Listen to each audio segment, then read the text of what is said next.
kembali dengan saya, Yeni Sine, calon guru penggerak angkatan 8 dari SMPN Negeri 1 Maumere, Kabupaten Siak. Kali ini saya tidak sendiri, saya ditemani oleh Ibu Lia, guru pendidikan agama Bandung. Selamat pagi Ibu Lia. Pagi Ibu Yeni. Bagaimana kabarnya hari ini? Kebetulan kabarnya baik. Baik Ibu, hari ini kita akan melakukan percakapan praobservasi yang sebelumnya nanti saya akan tiba yang menjalani proses pembelajaran di dalam kelas. Adapun supervisi kelas untuk mengetahui proses pembelajaran yang Ibu lakukan di kelas dan kenapa hari ini kita melakukan percakapan praobservasi sebagai persiapan awal sebelum Ibu melakukannya agar lebih siap dan percaya diri sebelum melakukan pembelajaran yang terbaik bagi para murid. Ada beberapa pertanyaan yang akan saya sampaikan kepada Ibu. Yang pertama, kira-kira apa tujuan pembelajaran yang hendak Ibu capai? Berdasarkan rencana pembelajaran yang saya tuliskan, di sini ada dua. Yang pertama, serta didik mampu mengidentifikasi dan menjelaskan nilai gereja, menghormati tokoh-tokoh gereja, dan mensyukuri peran gereja dengan melibatkan diri dalam berbagai perayaan. Ya, jadi ada dua tujuan pembelajaran yang ingin dicapai. Nah, bagaimana dengan area pengembangan yang ingin dicapai atau ingin dilakukan observasi? Baik, untuk area pengembangan, saya menggunakan dua, yaitu pengetahuan dan keterampilan. Yang pertama, pengetahuan, siswa dapat mengidentifikasi dan menjelaskan. Dan yang kedua, keterampilan, peserta didik dapat menyusun soal. Jadi area pengembangan yang ingin dicapai adalah bagian aspek pengetahuan dan keterampilan pada siswa. Nah, saya ingin mendengar jadi area pengembangan yang ingin dicapai adalah bagian aspek pengetahuan dan aspek keterampilan bagi siswa. Nah, saya ingin mendengar bagaimana rancangan pembelajaran yang ingin Ibu terapkan di dalam kelas. Mungkin dari segi strategi pembelajaran, model pembelajaran, atau metode pembelajaran. Untuk strategi yang saya gunakan adalah pembelajaran untuk berbeda. Kemudian saya meminta siswa untuk membaca teks dan fungsi secara agak. Dan saya menggunakan model listening metode saya menggunakan Nah, bagaimana dengan media pembelajaran itu? Untuk media pembelajaran, saya menggunakan paket dan APD dan pertanyaan. Kira-kira kapan Ibu akan melakukan kegiatan pembelajaran hari apa dan kelas mana? Kebetulan saya ada jadwal di hari Kamis jam 3 Baik Ibu, saya akan datang di kelas Ibu pada hari Kamis kelas B jam 5 dan jam 6. Saya akan melakukan supervisi kelas untuk melihat dan mencatat hal apa saja yang terjadi di dalam kelas. Nanti setelah pembelajaran kita akan melakukan percakapan pasca observasi. Sebelum kita akhiri, kira-kira apa yang Ibu dapatkan dari percakapan kita? Baik itu, saya mungkin mendapatkan gambaran media apa yang akan saya gunakan nanti. Itu sudah saya persiapkan dari sekarang, berdasarkan percakapan yang kita lakukan. Terima kasih Ibu atas percakapan kita hari ini. Sampai ketemu di kegiatan observasi kelas. Saya akan datang ke kelas Ibu. Setelah itu kita akan bertemu kembali di percakapan pasca observasi. Terima kasih banyak Ibu atas waktunya. Bapa kami yang ada di surga, dimuliakanlah namamu, datanglah kerajaanmu, jadilah kehendak-Mu di atas bumi seperti di dalam surga. Berilah kami rezeki pada hari ini, dan ampunilah kesalahan kami, dan janganlah masukkan kami dalam pencobaan, tetapi bebaskanlah kami dari yang jahat. Amin. Dalam nama Bapa Desilia Kristiani Gereja. Christian Babohayon, Clarissa Margarita, Gereja. Emanuela Deidule, Alibu Gereja. Frederick Putihajud, Aderho Gereja.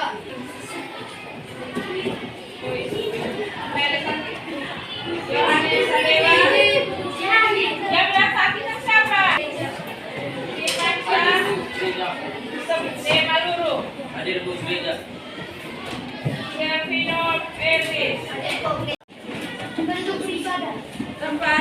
beribadah ya, Mai?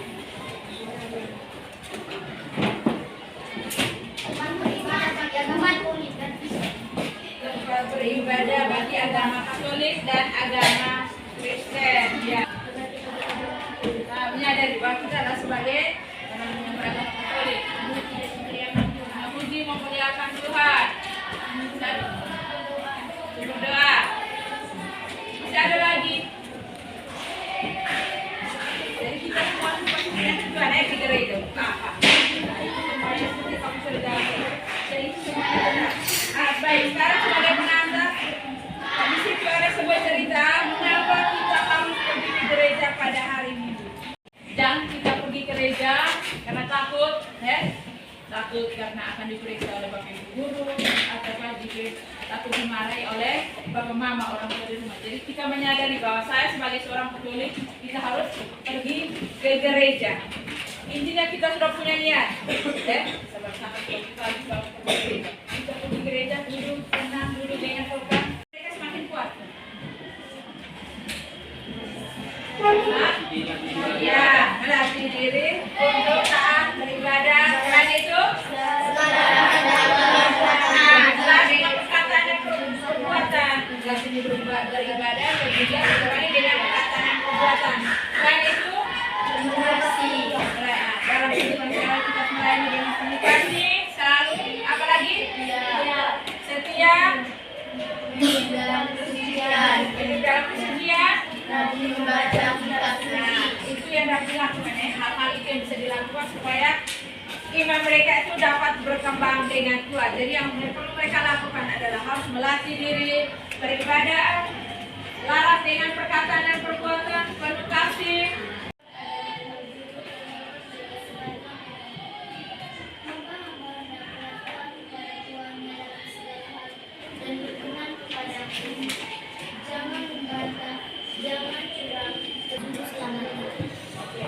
Cara masing-masing baca sekali lagi bacaan itu dari Timotius dan Titus.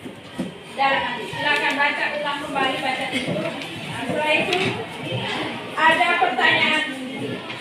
Pertanyaan setiap baca itu ada satu pertanyaan bawah itu. Nanti diselesaikan, diskusikan.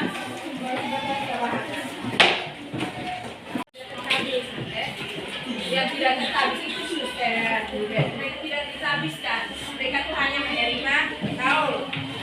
Sedangkan yang terhabis itu adalah hukum, diakon dan juga. Jadi mereka ini yang sangat berperan dalam perkembangan diri mereka. Apa yang harus kalian lakukan agar dapat merasakan peran gereja bagi perkembangan diri kalian? Yang nomor 5, apa yang kalau bisa dilakukan agar dapat merasakan peran gereja bagi perkembangan diri?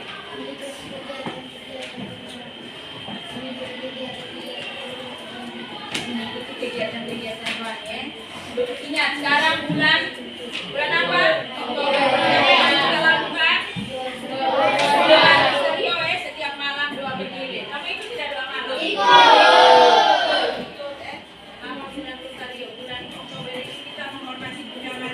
Dengan berdoa, doa bersama di KBD dari kitab itu bersama.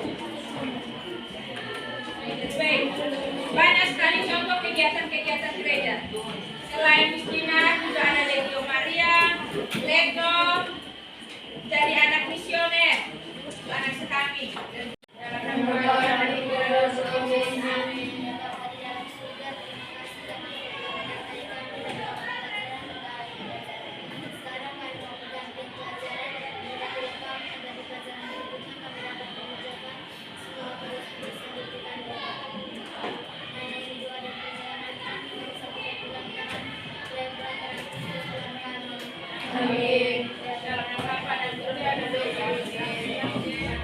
Salam sejahtera, jumpa lagi dengan saya Ibu Ini sini, calon guru penggerak angkatan 8. Kali ini saya ditemani dengan Ibu Lia, di mana setelah kami melakukan observasi, saatnya saya akan melakukan pasca observasi dengan tujuan untuk mengevaluasi sejauh mana proses pembelajaran yang sudah dilakukan. Baik Ibu, bagaimana perasaan Ibu setelah melakukan observasi kelas? Baik Ibu, mungkin karena belum terbiasa, mungkin saya juga sedikit merasa grogi, tetapi akhirnya bisa berjalan dengan baik. Baik, Ibu, syukur ya, Ibu ya. Tadi saya melihat Ibu semangat sekali. Bisa Ibu ceritakan kembali area pengembangan dan langkah-langkah apa yang sudah Ibu lakukan? Baik, untuk langkah-langkah pembelajaran sebelum saya membuat rencana pembelajaran. Untuk area pengetahuan dan keterampilan. Untuk pengetahuan, siswa dapat mengidentifikasi dan menjelaskan peran gereja, menghormati tokoh-tokoh gereja dan mensyukuri peran gereja dengan melibatkan diri dalam berbagai pelayanan. Sedangkan untuk area keterampilan, siswa dapat menyusun doa. Baik Ibu, jadi area pengembangan berkaitan dengan pengetahuan dan keterampilan. Nah, menurut Ibu sejauh mana area pengembangan yang sudah Ibu sampaikan tadi, apakah sudah berhasil dilakukan dalam kelas atau belum? Menurut saya berjalan dengan baik, namun masih ada kekurangan. Sudah dilakukan dengan baik dan sudah selesai, namun masih ada kekurangan. Nah, menurut Ibu, apa sih kekurangan dan kendala-kendala apa yang Ibu hadapi pada saat melakukan proses pembelajaran di kelas? Kekurangan atau hambatan yang sering terjadi mungkin juga dialami oleh guru-guru yang lain. Masih ada beberapa siswa yang tidak ingin terlibat dalam kegiatan belajar tersebut. Siswa tersebut kurang aktif.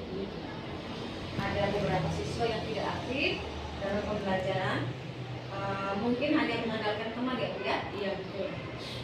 Kira-kira itu mengapa sampai terjadi ya Bu?